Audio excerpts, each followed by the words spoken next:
Lavene, and I've been designing bespoke knitwear garments for the last 40 years. After about 20 years I decided I needed to actually break down the many processes I was doing into 10 key points. I've always done my patterns in a visual format because it's just easier to follow and make the garments quickly. So today I'm going to be showing you 1 and 2 of those first 10 keys, and we're calling this Designer Direct series. So this is the first 1 and 2. We're going to start off with key 1, which is how to cast on. It's a different sort of cast on, it's an E-wrap cast on, but there is a reason why I do it like I do. It's to make that cast on edge as loose as possible, because lots of my garments are knitted sideways. The cast on and the cast off need to be equal in stretchiness. This is a domestic single bed knitting machine, and all flat bed knitting machines have got 200 needles. There's a nought in the centre of the machine, and then there's multiples of 10 going to 100 both ends. I'm going to pull forward 20 needles each side of that nought to form the beginnings of the cast on. And I'm going to take the carriage from right to left and then left to right.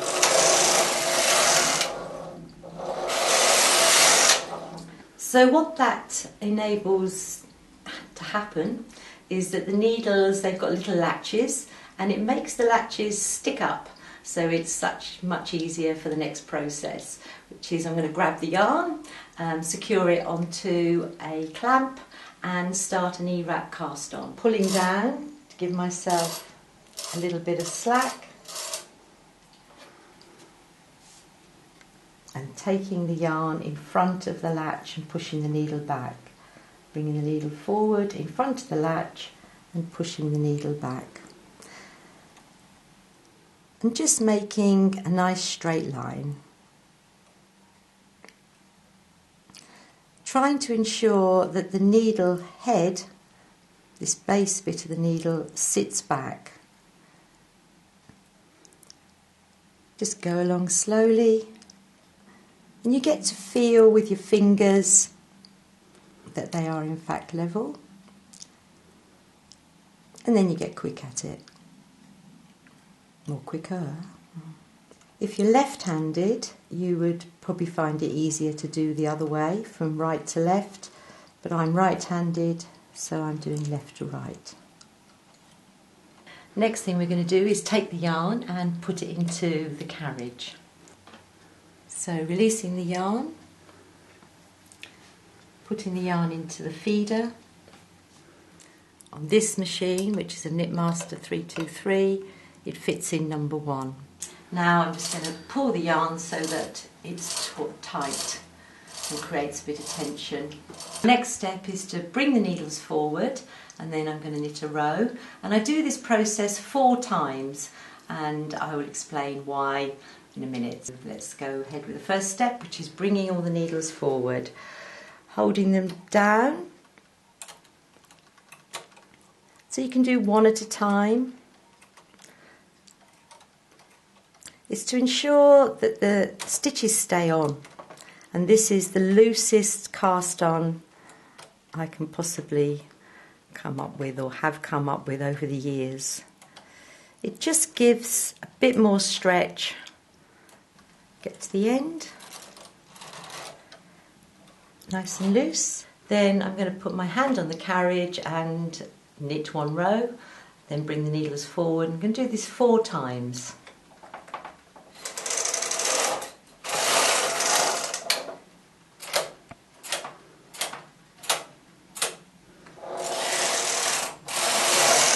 And now I'm going to add a weight.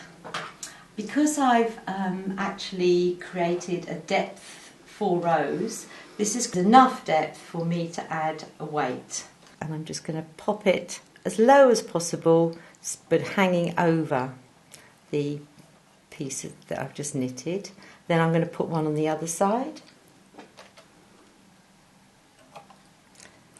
And also with this yarn, it's a bit jumpy, it's viscose, so I'm going to put one in the middle as well. And what we've done here is created enough depth that the carriage can now go across easily without the sinker bar touching the weight. This process is represented by a green line, so I'm going to knit a bit more and then I'll show you a red line, which is how to cast off.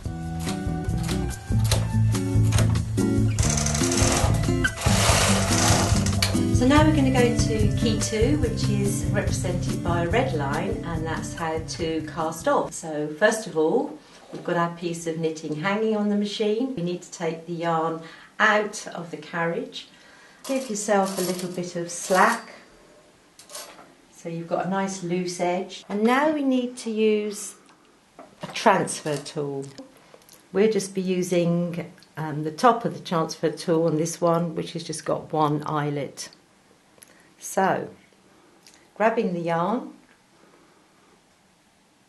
and the piece that we've just knitted, we're going to take the transfer tool and we're going to bring holding it back, we're going to pull it forward and back, and that put the stitch onto the next needle. So those 2 stitches go behind the latch, wrap the yarn in front of the latch, and then pull it through. Let's do that again. So we're bringing it towards yourself and then pushing it back so it goes onto the transfer tool. Transfer it over. So now you've got 2 stitches on 1 needle. Wrap the yarn round in front of the latch, so when you pull it back it closes and pulls it through. After 3 or 4 stitches, I'm going to put a weight on because we want this edge to be as loose as possible, because we can always make something tighter but we can't make it looser once it's too tight, so loose is good. Okay, so we've added the weight to help with extra weight, again holding the fabric that we've created, bringing the needle, putting the transfer tool onto the needle, bringing it forward and back and transferring it over, and then we're knitting 2 together. So the little saying to yourself is quite good, is pull it forward and back, transfer over, knit 2 together. Bring it forward and back, transfer it over and knit 2 together. So we've created a chain. So casting off is just a chain across, sealing the stitches. So that's how you cast off, and that is always represented on my patterns, my visual patterns, as a red line. That completes key 1 and key 2, casting on and casting off. In the next video we're going to be covering 3 and 4, which is slip.